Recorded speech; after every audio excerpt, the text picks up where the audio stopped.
Kita langsung saja membahas tentang seri Katekismus Heidelberg. Kita sudah membahas mengenai arti persekutuan orang kudus. Ya, jadi persekutuan orang kudus ini hasil dari mana? Ya, hasil dari persekutuan kita dengan Allah. Ya. Jadi persekutuan dengan Allah itu yang membawa suatu buah kita punya persekutuan dengan sesama saudara seiman. Dan ini hal yang amat sangat amat sangat dalam artinya ya, bahwa persekutuan kita ini adalah persekutuan karena kita sudah sama-sama di dalam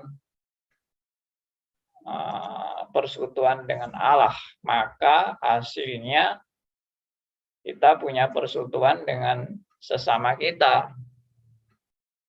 Jadi nggak bisa dibalik.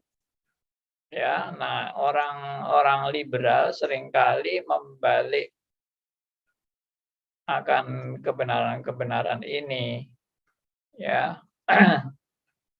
Bahwa kita sebagai orang-orang yang melaksanakan mengasihi sesama, dengan kita mengasihi sesama, maka secara otomatis itu sudah sama dengan kita mengasihi Allah. Nah, itu orang liberal ya, saya ulangi ya. Jadi orang liberal itu punya konsep dengan saya mengasihi sesama saya, maka saya itu sudah mengasihi Allah, gitu. Nah, ini kebalik justru. Orang liberal itu membalik kebenaran yang Alkitab nyatakan. Jadi dia bilang kan, kalau aku mengasihi sesamaku, itu berarti aku sudah mengasihi Allah. Dengan aku memberi sedekah kepada sesamaku, ya sama dengan aku sudah berbuat baik untuk Allah. Dengan aku memberi sedekah untuk sesamaku. Jadi nggak harus orang yang sudah Kristen yang melakukan untuk Allah. Orang yang bukan Kristen pun juga bisa melakukan untuk Allah. Jadi kalau saudara bukan Kristen, tapi saudara selalu menolong sesama Anda itu sudah menunjukkan Anda itu punya relasi dengan Allah. Nah, itu pemahaman orang liberal. Jadi tidak perlu Kristen. Jangan dikira kalau hanya Kristen aja yang bisa melayani Tuhan. Yang nggak Kristen tidak bisa melayani Tuhan. Salah. Menurut orang liberal, semua orang agamanya apapun, semuanya bisa melayani Tuhan. Biarpun tidak Kristen bisa melayani Tuhan. Nah, itu pandangan mereka. Dari mana saya tahu ini? Ya dari inilah artikel-artikel yang ditulis orang-orang liberal. Dan ini bukan rahasia orang liberal, ini sudah rahasia umum, semua orang sudah tahu. Kalau konsepnya liberal itu adalah Anda melakukan hal yang sosial ya untuk kepentingan kemanusiaan, itu sama dengan Anda sudah melakukan untuk Allah, dan itu menunjukkan bahwa Anda punya relasi dengan Allah. siapapun itu, entah kenal Kristus, tidak kenal Kristus, entah bahkan antikris, ya toh, entah bijak, entah apapun, pokoknya kalau sudah melayani kebutuhan sesama, itu namanya sudah punya relasi dengan Allah dan akan, ya tentunya akan diselamatkan karena sudah berbuat baik. Jadi misalnya ini ada bencana Gunung Semeru, waduh semua kasih batu, ya itu sudah menunjukkan orang itu sudah melayani Tuhan, sudah berrelasi dengan Tuhan. Tapi Alkitab nggak bilang gitu, ya. Itu 180 derajat dibalik oleh orang liberal. Nah, bagaimana kita melihat Alkitab? Mari kita lihat ayat yang sudah saya pernah paparkan, tapi kita ulang lagi, kita review kembali supaya lebih dalam kita memahami. 1 Yohanes 1 ayat yang ke-7. Coba tolong ada yang mau bacakan 1 Yohanes 1 ayat 7. Ya Pak Andi, saya akan Baik, baca. silakan. Tapi jika kita hidup di dalam terang, sama seperti dia ada di dalam terang, maka kita beroleh persekutuan seorang dengan yang lain. Dan darah Yesus, anaknya itu menyucikan kita daripada segala dosa. Yes. Nah, coba perhatikan ayat ini. Bentar, saya share. Nah, tetapi jika kita hidup di dalam terang, sama seperti dia ada di dalam terang. Nah, perhatikan ini. Ini kan langkah awalnya kan. Langkah awalnya itu kan jika kita hidup dalam terang, sama seperti dia ada di dalam terang. Ini langkah awalnya, yaitu dalam terang. Hidup dalam terang itu apa sih? Hah? Apa arti hidup dalam terang? Jika kita hidup dalam terang. Ayo, kasih pendapat. Hidup untuk memuliakan dia, Pak. Belum sampai situ. Apa esensi dasar hidup dalam terang? Hidup berelasi dengan Allah. Yes. Hidup dalam terang itu ya berelasi dengan Allah. Anda sebagai orang percaya, Anda dalam relasi yang benar dengan Allah. Relasi yang benar loh ya, karena ada relasi yang ngawur, ada relasi yang ngaco, ada relasi yang sesat. Nah, relasi yang benar-benar dengan Allah yang benar. Nah, ini ada dua hal ya, saya mau menekankan dua hal yang penting. Relasi dengan benar, berarti apa? Caranya benar atau jalurnya benar. Anda di dalam berelasi itu Anda mempunyai suatu jalur atau pola relasi yang sesuai dengan maksud Allah. Lalu setelah jalannya relasi itu benar, kepada Allahnya juga Allah yang benar-benar Allah. Ya, Anda mungkin memakai cara yang benar, tapi arahnya keliru. Arahnya itu bukan kepada Allah yang benar-benar Allah. Ternyata itu Allah yang misalnya teologi sukses, misalnya, ya kan? Anda mungkin sudah relasi jalannya itu udah oke. Anda orang yang misalnya sudah dibaptis ya, atau Anda sudah belajar ya bagaimana berdoa yang betul-betul berkenan, berdoa yang berkenan misalnya begitu. Anda sudah rajin baca Alkitab dan mengerti bagaimana cara membaca Alkitab yang benar. Tapi ternyata Allah yang Anda sembah itu Allah yang bukan benar-benar Allah. Nah, itu saya pernah bahas tentang the God of Arminianism. Ya, Allah dari Arminianism. Ya, ternyata itu sudah terbukti itu bukan Allah. Ya, Allah Arminianism itu bukan Allah, itu Allah yang bukan dari Alkitab. Ya maaf kalau saya ngomong kayak gini, Anda mungkin marah. Tapi lihat dulu, sebelum marah lihat dulu itu Arminianism vs Calvinism. Dalam sesi itu saya tulis itu bahwa Allah Arminianism itu bukan saya tulis ya, saya ungkapkan pada waktu itu bahwa Allah Arminianism itu bukan Allah Alkitab. Ya, masih ingat ya? Saya harap masih ingat. Kalau nggak ingat ya dilihat lagi di YouTube itu.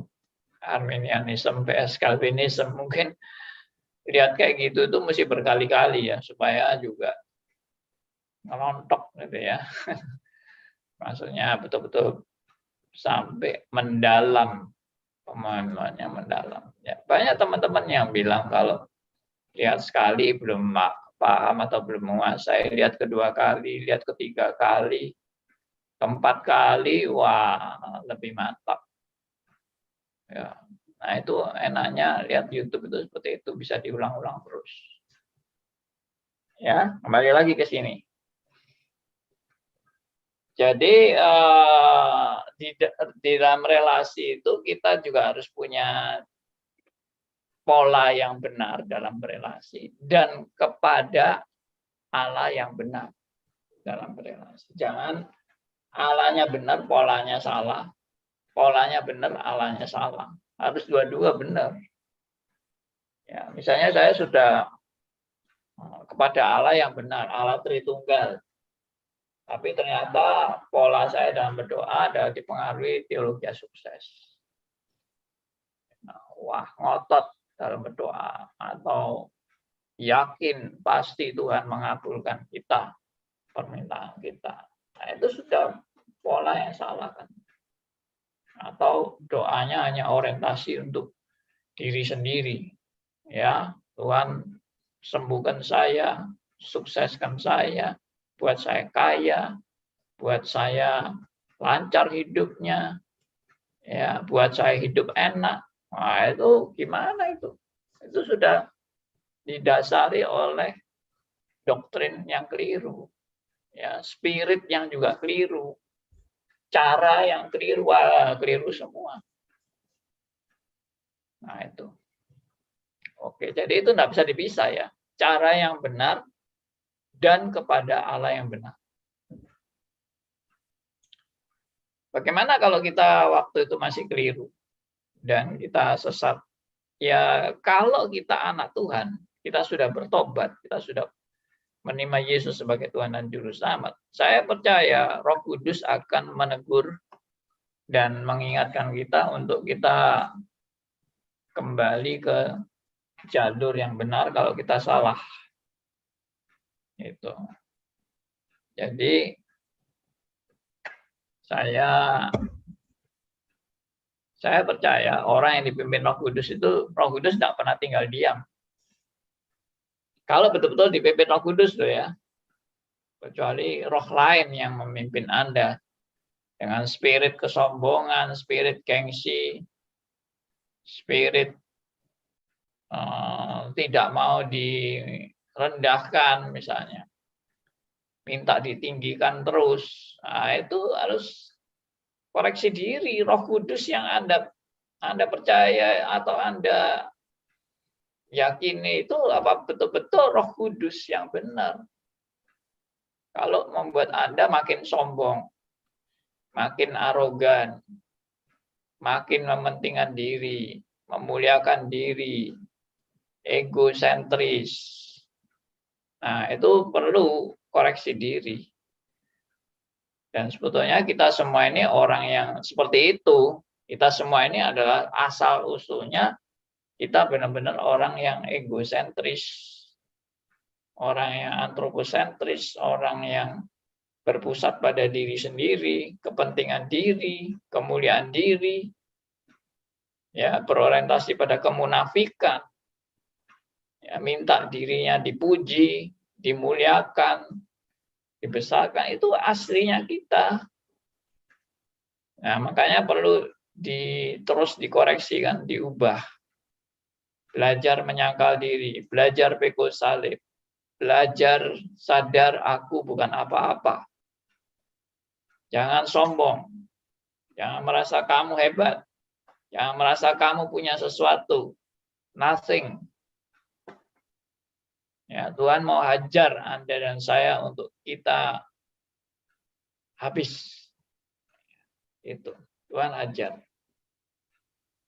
Puji Tuhan ya. Saya melihat orang-orang yang dikasih Tuhan justru yang Tuhan hajar. Ya, kalau orang itu tidak pernah diajar, hidupnya enak terus, senang terus, ya, nyaman terus, sukses terus. Wah, itu tambah mengerikan mestinya. Saudara jangan pikir kalau saudara sukses terus, nyaman terus, enak terus, ya, tidak ada penderitaan, tidak ada apa, wah, apapun yang diminta selalu dituruti. Jangan-jangan Anda sudah bukan menyembah Allah yang benar dengan cara yang benar, tapi Anda menyembah Allah apa itu, lampu Aladin, ya, lampu Aladin yang disembah, bukan Allah yang benar-benar Allah. Jin lampu Aladin. Nah, itu. Oke ya, kembali ke sini. 1 Yohanes 1 ayat 7. Tapi jika kita hidup dalam terang, sama seperti dia ada di dalam terang. Maksudnya dia itu kan Kristus. Kristus ada di dalam terang. Jika kita hidup dalam persekutuan dengan Allah yang benar-benar Allah, ya, di dalam terang, maka kita beroleh persekutuan seorang dengan yang lain. Nah, berarti kan persekutuan seorang dengan yang lain itu adalah hasil dari kita hidup dalam terang. Jadi jangan dibalik. Jangan karena kamu punya persekutuan dengan yang lain, berarti kamu itu orang yang sudah di dalam terang. Ya, lihat-lihat dulu persekutuan dengan yang lain itu ada persekutuan apa. Kalau cuma sepakat karena seia sekata, karena punya hobi yang sama atau selera yang sama, wah akrab. Ya, saya kadang-kadang melihat ya keakraban di gereja itu bukan keakraban karena betul-betul dalam terang, tapi keakraban karena humanis.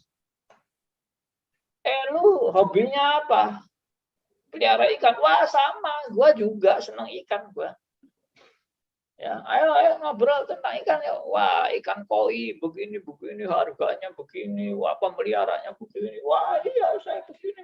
Wah, cocok. Akhirnya ada persekutuan dengan sesama.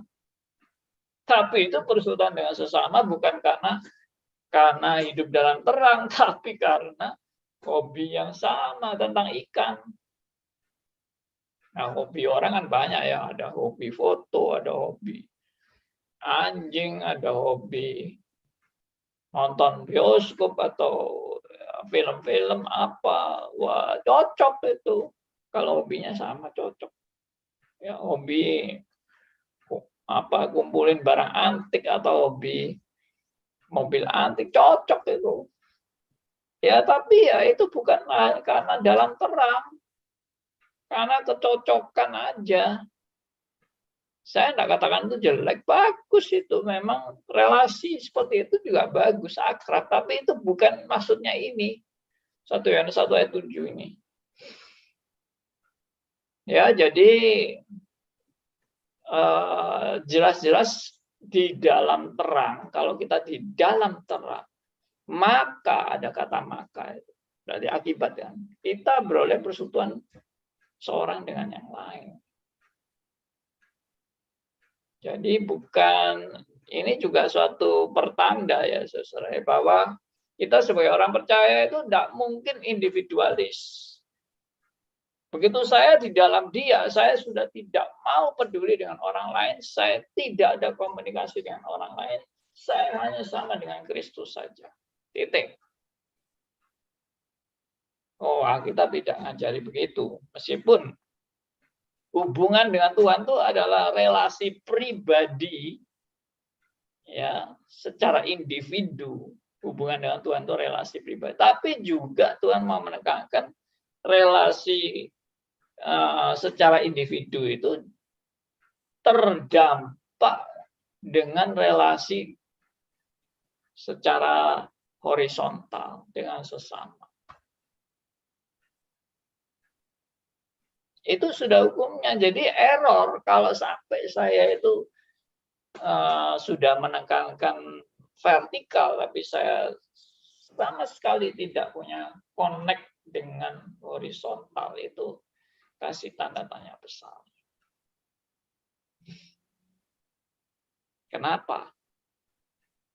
Kenapa saya sebagai anak Tuhan saya tidak punya relasi dengan sesama? Relasi dengan sesama itu betul-betul dengan saudara seiman loh ya, bukan pokoknya humanisme. Enggak, kalau humanisme itu orang di luar Kristus pun juga bisa punya relasi. Ya. Dengan siapapun kita bisa punya relasi, asal pinter ngomong, pinter bernegosiasi ya. Ya, orangnya supel gitu. Supel itu apa itu istilahnya? Ramah ya. Orang kalau ngomong-ngomong sama dia langsung seneng. Nah, itu saya nggak punya itu. Maaf, saya model orang kaku, ya, modelnya memang kaku sih saya. Tidak pandai untuk membina relasi dengan orang yang nggak terlalu dikenal. Saya nggak pandai di situ.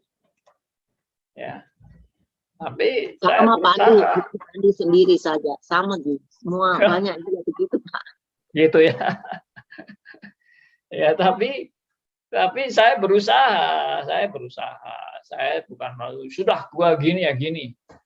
Gua nggak peduli orang lain, yang enggak lah, jangan ya. Kita tetap harus bina relasi lah, meskipun dengan orang yang tidak, tapi relasi yang baik-baik. Ya, maksudnya kan namanya bersaksi bagi Kristus juga harus dimulai dari punya relasi-relasi yang secara umum gitu. Kalau kita tidak punya relasi secara umum, ya gimana kita bisa menjadi saksi bagi Kristus? Ya, memang kalau sudah jadi pendeta agak sulit relasinya. Kalau ditanya pekerjaan Bapak apa ya, langsung dijawab pendeta. Wah, sudah jaga jarak itu orang.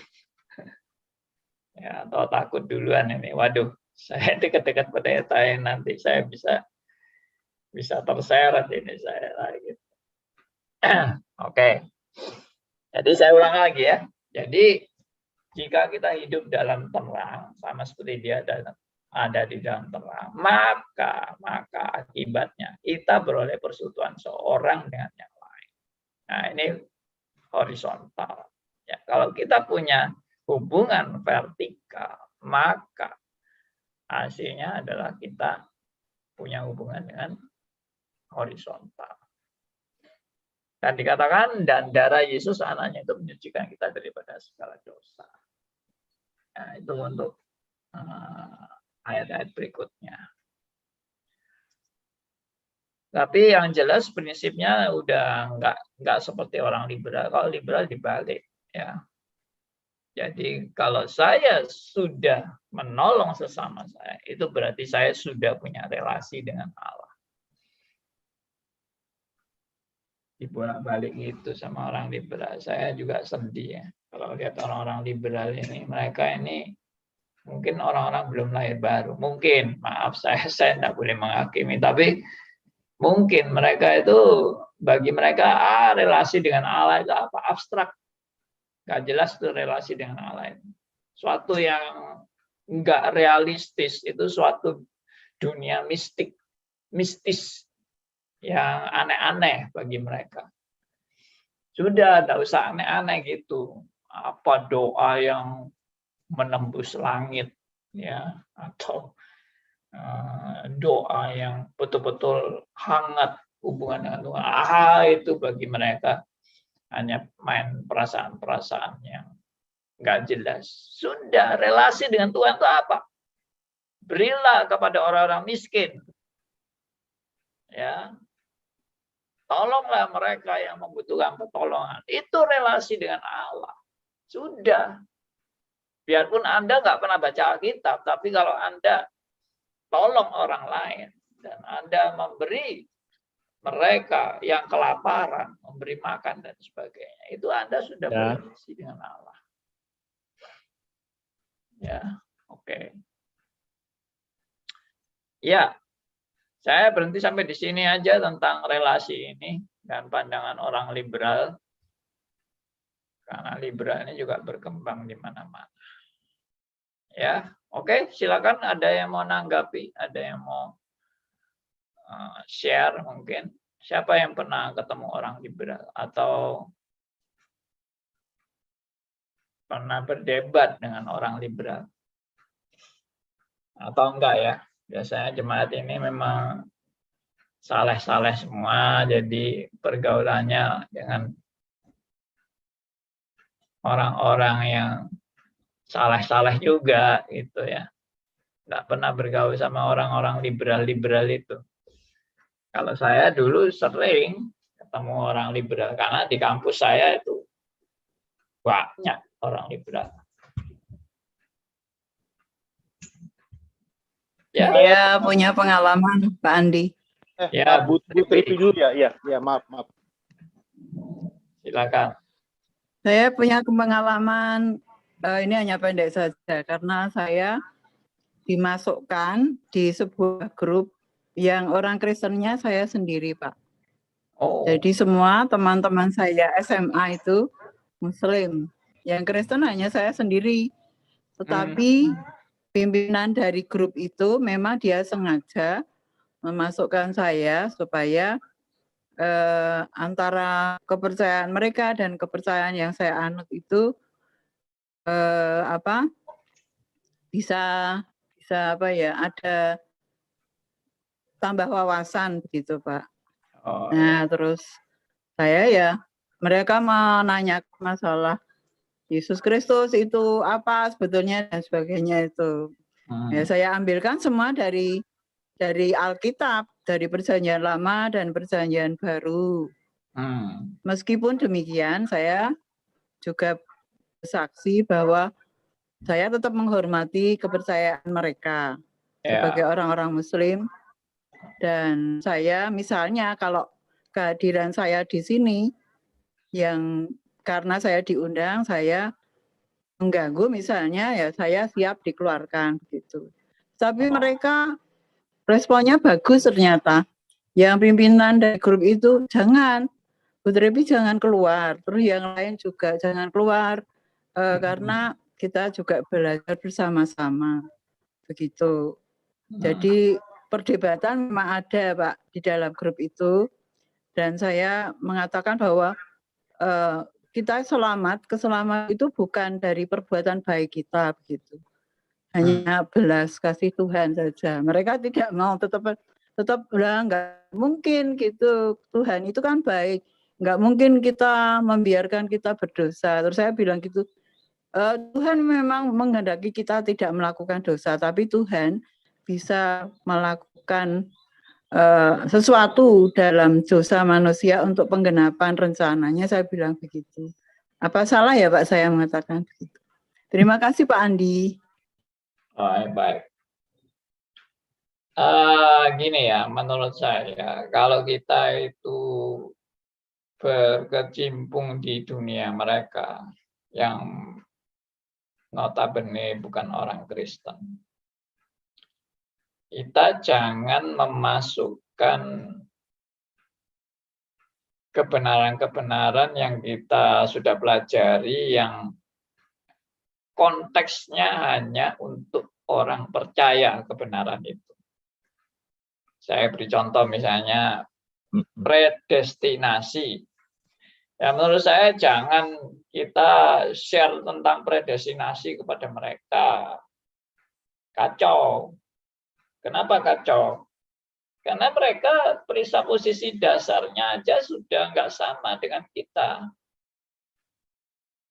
Jadi kalau kita jelaskan predestinasi, Allah sudah menetapkan siapa yang binasa, siapa yang selamat. Wah, mereka langsung bisa protes dan bisa nggak karu-karuan itu diskusinya. Jadi menurut saya begini, prinsip bicara dengan orang-orang awam ini adalah kita harus memakai namanya common ground. Ya, common ground. Common ground itu dasar pijak yang sama. Saya tidak bisa pakai dasar pijak saya, lalu mereka pakai dasar pijak mereka, lalu kita adu argumentasi. Nah, itu nggak bisa ketemu. Karena apa? Dasar pijaknya aja sudah beda kok. Misalnya contohnya kita diskusi sama orang Islam. Ya. Orang Islam pakai Al-Quran, kita pakai Alkitab. Ya nggak pernah ketemu. Karena Al-Quran mereka punya cara-cara penafsiran Al-Quran, versi mereka. Kita punya cara-cara penafsiran Alkitab menurut versi kebenaran kita. Ya akhirnya ya debat kusir. Karena dasarnya aja udah beda. Kita mau bicara sama orang misalnya, orang Hindu. Ya, mereka dengan dasar Trimurti. Ya loh, kita Tritunggal. Mereka Trimurti. Ya jelas nggak bisa ketemu wong Trimurti itu bukan Tritunggal. Meskipun sama-sama trinya. Ya akhirnya berkelahi kalau sama-sama ngotot. Tidak, Trimurti yang benar. Kita bilang tidak. Allah Tritunggal yang benar. Wah, udah. Hancur deh. Nah, sekarang common ground. Common ground itu contohnya bagaimana? Misalnya, ya mereka kita tahu bahwa mereka juga bisa menerima kebenaran ini. Meskipun itu juga kebenaran iman Kristen, tapi mereka bisa terima. Contohnya, wah, manusia sekarang ini penuh dengan dosa ya. Kejahatan ada di mana-mana. Nah, itu mereka bisa terima. Ya memang nyatanya kejahatan ada di mana-mana. Banyak pembunuhan, banyak perampokan, banyak pemerkosaan. Nah, itu contoh common ground. Ya. Ya, saya beberapa kali sih pernah diskusi sama mereka yang dari agama lain itu. Saya mulai dari itu. Dari kesadaran akan dosa. Nah, itu. Dan kejahatan. Semua orang bisa lihat dan semua orang aminkan itu. Dosa dan kejahatan itu memang benar-benar ada. Ya. Jadi kalau bicara tentang orang jahat, kita bisa sinkron, kecuali dia orang jahat sendiri ya. Dia ternyata yang kita ajak bicara ini dia itu adalah maling ya. Ya dia ya pasti nggak suka kalau kita bicara soal kejahatan maling gitu. Ya kan. Ya itu common ground. Jadi menurut saya tadi Bu Tripi kasih contoh tentang Allah sudah menetapkan. Menurut saya Allah menetapkan itu konteks pengertian iman Kristen dan konteks pengertian dari mereka itu memang ada yang sama juga. ada yang sama. Tapi mereka tidak paham tentang kalau menetapkan orang selamat dan sebagainya, itu mereka pasti nggak. Kalau mati hidup dalam penetapan Allah itu ya, mereka pasti setuju.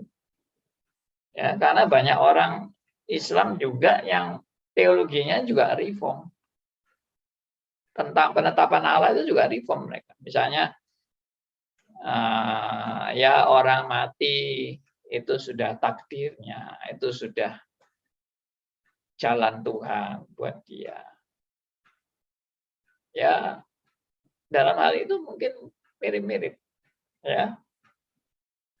Tapi jangan nanti terfokus pada itu, seperti double predestinasi dan sebagainya. Wah, itu berat itu. Orang sesama Kristen aja nggak bisa terima kok. Kok mau sama yang agama lain, ya kan? Yang sesama orang percaya aja loh, masih debat soal double predestinasi. Iya, betul, Pak.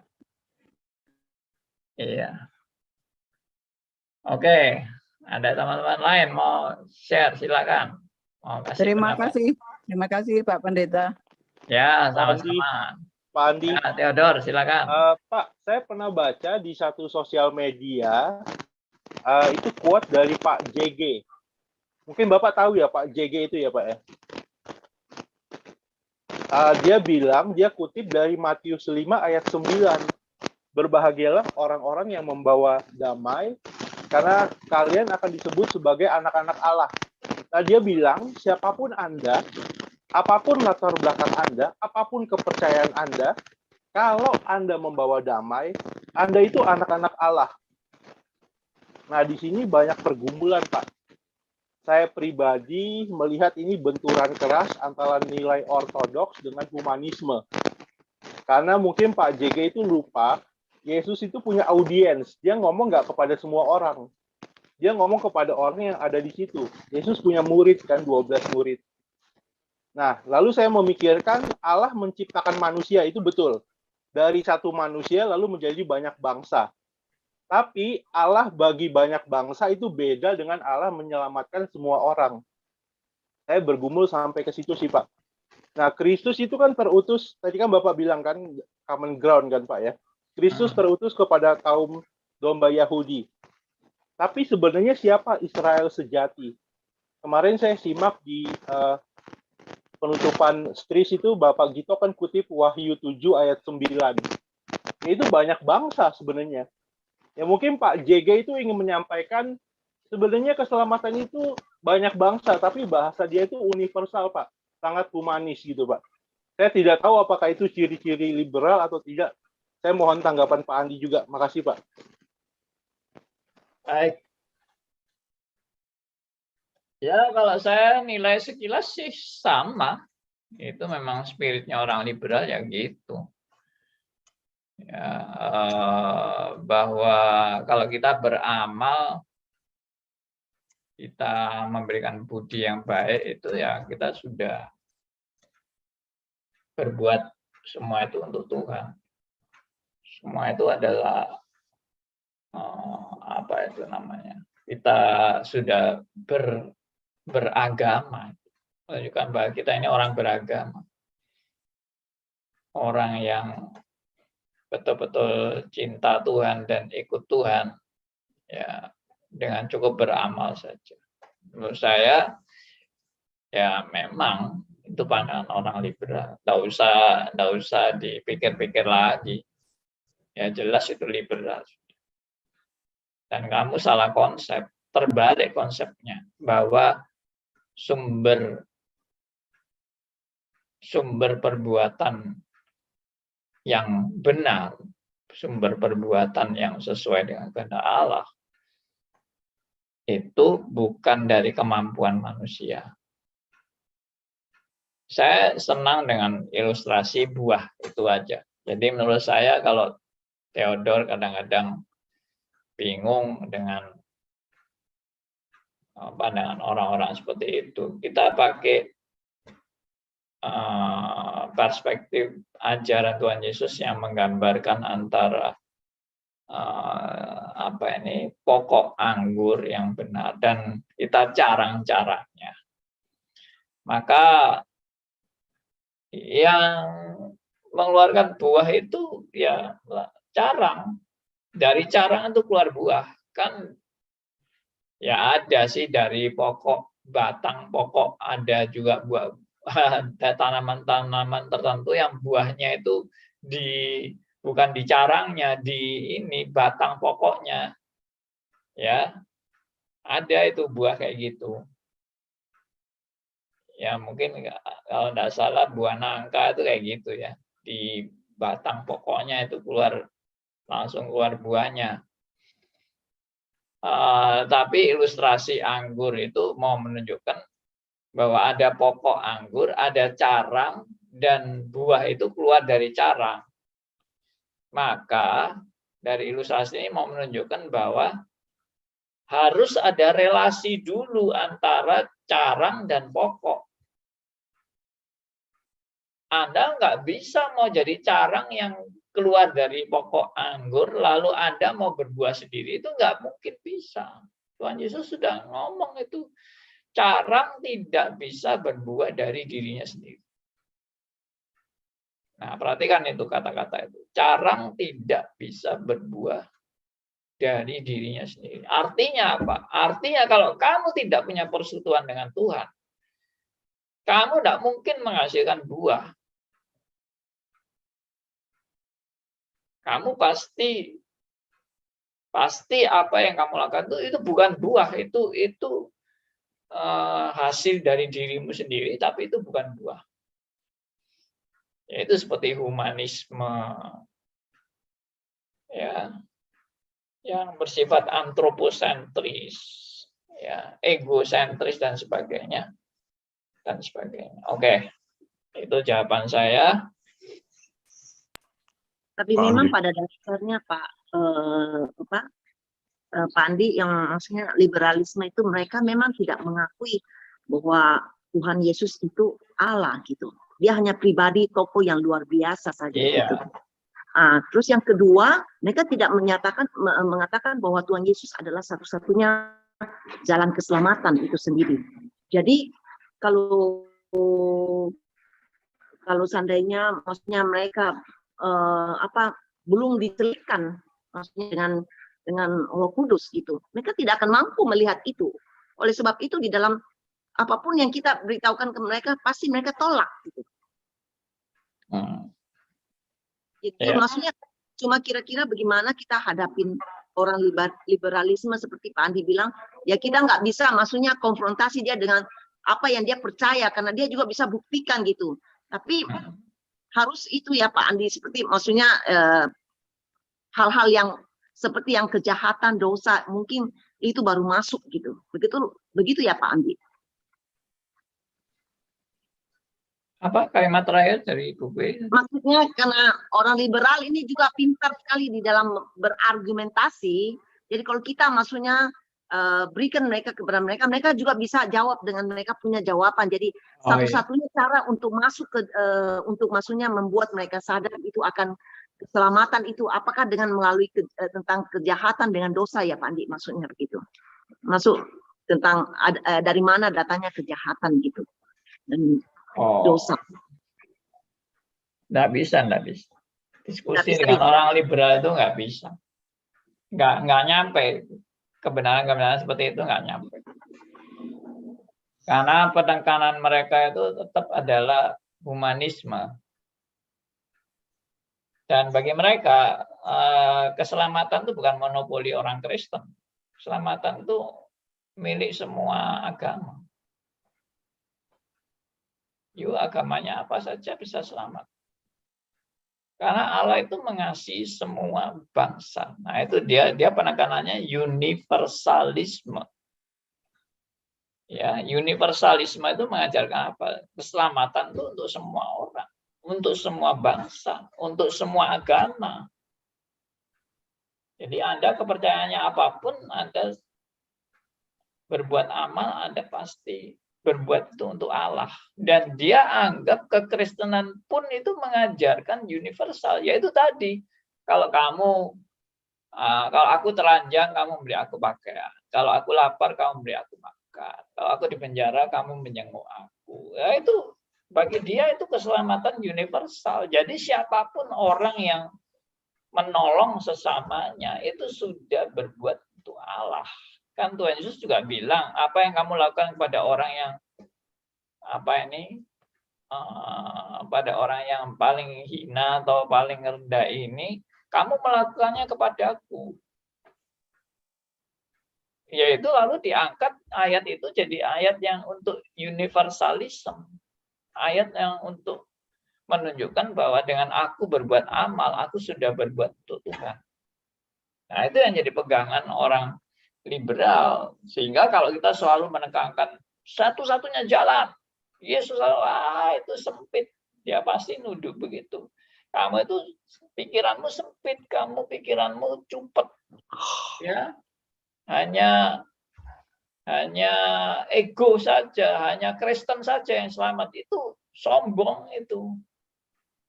Kalau orang bicara hanya Kristen aja yang selamat. Nah, itu pandangan mereka. Pak Andi. Ya, Pak Gegi. Saya sering penginjilan. Kalau saya ketemu orang liberal, ya orang Kristen pun juga ada di dalam gereja liberal. Nah, kalau saya ketemu liberal, dia ngotot gini, saya hanya menyampaikan, Yesus Allah, Yesus mati dan bangkit demi dosamu dan dosaku. Titik sudah. Saya nggak mau debat lagi. Dia ngomel apa, tinggal minggu. Nggak mau sudah. Pokoknya saya menabur. Siapa tahu satu saat dia mau meninggal. Tahu-tahu eling perkataan saya. Roh Kudus menggerakkan hatinya. Dia bertobat. Terima Kristus. Malaikat di surga bersorak-sorak. Ya. Cuma nggak ada salahnya seandainya kita juga membina hubungan baik dengan mereka, berelasi dengan mereka. Suatu saat kita masuk dalam diskusi yang lebih mendalam ya dengan mereka. Seperti saya dulu pernah bina relasi sama almarhum Pak Eka Dharma Putra itu ya. Itu pendeta besar di GKI itu. Sinode. Mereka itu orang baik, repote. Iya. Mereka Baik banget. itu sangat baik sekali. Baik banget. Ya. Tapi lucu kan waktu saya ngobrol-ngobrol dengan dia kan orangnya terbuka sekali kan. Iya. Dia bilang saya ini orang mau belajar, saya ini terbuka, saya tidak sempit hanya pandangan saya yang paling benar. Saya mau terbuka. Dia itu nyindir kelompok kita sih maksudnya. Kelompok Anda itu terlalu sempit. Kelompok Anda itu merasa diri Anda yang paling benar.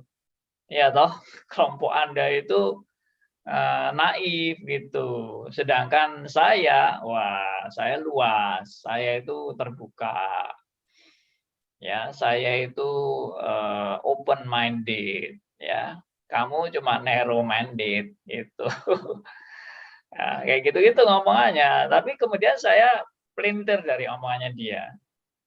Saya bilang gini, oke Pak, kalau Bapak open minded dan Bapak mau menerima semua orang dengan semua kepercayaannya, berarti Bapak juga harus menerima kami dong.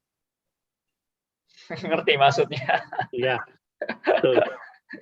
Iya dong, Anda kan terbuka katanya. Dan Anda mau terima semua orang, Anda juga harus terima kami, jangan memusuhi kami. Wah, karena sebelumnya dia sangat memusuhi kita. Terjebak dia. Iya, dia sangat memusuhi kita. Dia bilang, wah, reform apa, apa ini pandangannya sempit apa segala macam.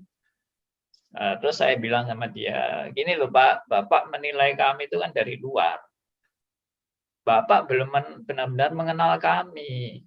Kenapa kami punya argumentasi bahwa ini yang benar? Bapak belum berdiskusi sama kami kok, Bapak baru menilai dari luar. Gitu loh. Ayo kita bersahabat, saya bilang. Wah, itu dia meresponi. Gitu. Sejak saat itu saya hubungan baik sama dia. Artinya, ya dia kan itu bumerang sendiri. Dia bilang, saya mau terbuka. Saya mau belajar. Oh ya berarti Bapak mau belajar reform dong. Katanya Bapak mau belajar semua aliran mau Anda pelajari. Ya, reform ini Bapak perlu pelajari, saya bilang. Kami tidak sesempit yang Bapak pikir. Saya bilang gitu. Ya. Nah, itu sih. Itu waktu itu saya masih di Kepala Pusat Kerohanian UK Petra ya, dan saya mengundang beliau sebagai pembicara di Petra. Saya bilang, saya juga terang-terangan bilang sama dia, kalau saya sempit Pak, saya tidak akan mengundang Bapak jadi pembicara di Petra. Saya tidak mau undang Bapak.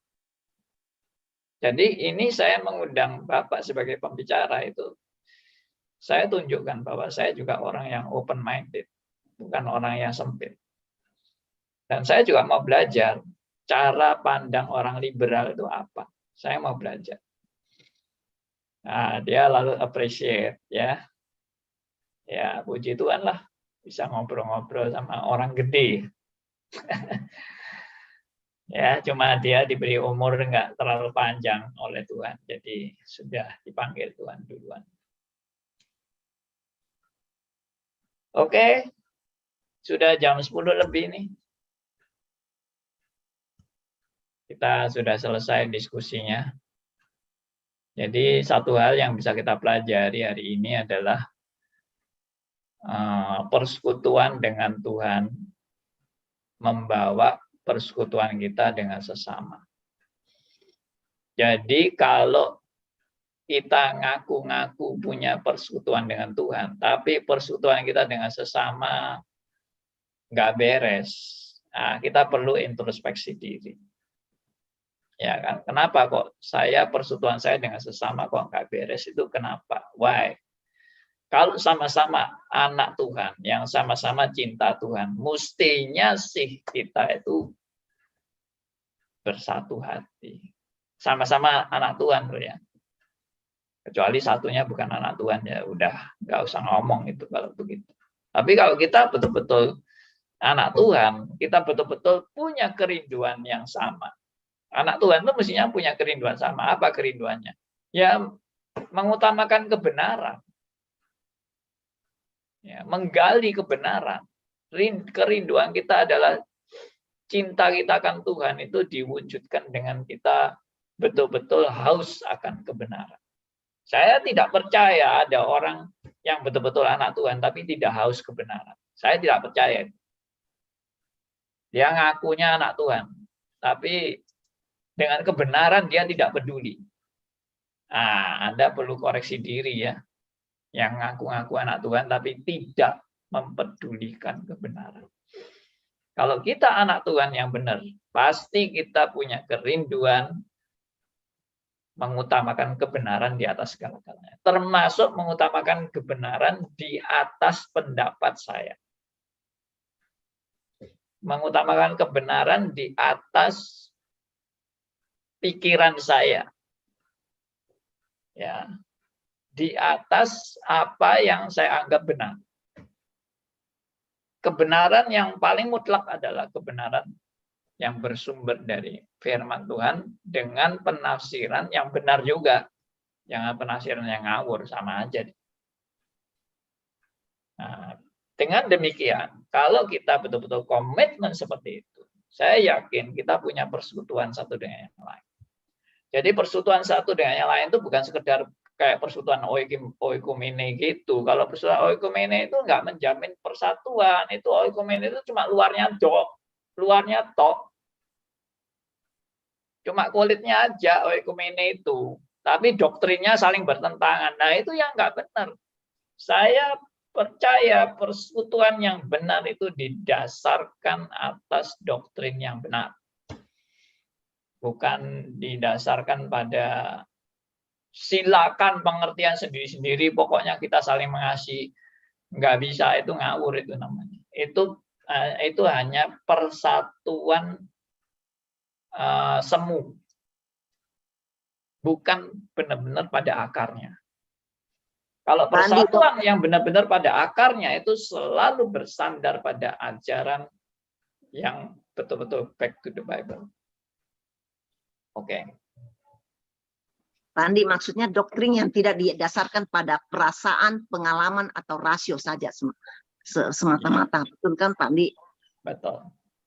Tidak Terus Pak Andi, didasarkan karena pada ini kan Pak Andi selalu bilang doktrin tidak menyelamatkan. Tetapi maksudnya kita perlu merespon anugerah Allah itu dengan doktrin yang benar, betul nggak Pak Andi? Nah, tapi orang yang dipimpin Roh Kudus pasti diarahkan pada doktrin yang benar. Orientasinya bukan kitanya ya, tapi orang yang dipimpin Roh Kudus pasti akan dituntun pada doktrin yang benar. Dan orang yang dipimpin Roh Kudus pasti tadi punya kehausan dan kerinduan untuk kembali kepada kebenaran yang sejati, bukan ngotot dengan kebenarannya sendiri. Nah, itu pasti nggak benar. Meski jatuh bangun ya Pak Andi ya, tidak berarti bahwa semuanya mulus-mulus meski jatuh bangun, tetapi maksudnya yang intinya itu tetap punya kerinduan begitu. Oke, puji Tuhan, kita sudah banyak belajar hari ini, dan mari kita tutup dalam doa. Untuk doa penutup saya minta ini ada Pak Gegi deh tutup ya. Pak Gegi bisa tutup doa Pak Gegi? Masih on? Oke. Ya, mari kita berdoa. Terima kasih Tuhan Yesus, pada pagi hari ini hamba-Mu Andi Halim telah menyampaikan sebagian firman-Mu. Kita terus belajar sampai Kau panggil. Tuhan, terima kasih orang-orang bisa antusias untuk mendengarkan dan terus menggali kebenaran yang sejati, reform Injili yang telah dipimpin dengan hamba-Mu Andi Halim. Tuhan, gerakkan terus orang-orang untuk mengajak teman-teman untuk bergabung kepada kami, biar kami terus memuji, membesarkan nama-Mu. Terima kasih ya Bapa, demi nama Tuhan Yesus Kristus, penebus dan juru selamat kami yang hidup, kami telah berdoa. Amin. Amin. Terima kasih Pak Gegi.